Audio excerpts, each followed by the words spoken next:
Jagaddhatri serial শেষ হলো আজকে প্রায় 7 থেকে 8 মাস হতে চলল। এই 7 থেকে 8 মাসের মধ্যে একবারও জগদ্ধাত্রীকে কোনো ফ্রেমেই দেখা যায়নি।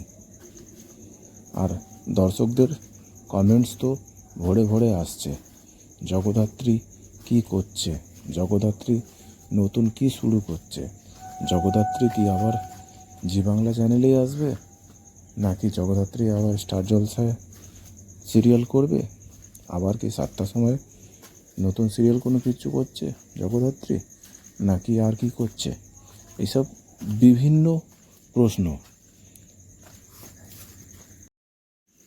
ভাই, 3 বছর সিরিয়ালটি চলেছে, এটা কোনো মুখের কথা নয়। 1200 এপিসোড, একটা সিরিয়াল 3 বছর চলা মুখের কথা নয়।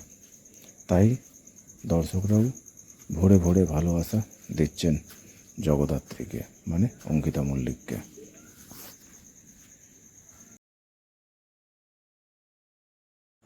জগদ্ধাত্রী ক্যামেরার সামনে এসে সব দর্শকদের ভালোবাসার ধন্যবাদ জানালেন, আর একটা জরুরি কথা বললেন যে তিনি বড় পর্দায় আসছেন, তার ছবির প্রথম লুক রিলিজ করা হবে, তাই আপনারা এইভাবে আমার প্রতি ভালোবাসা বজায় রাখবেন।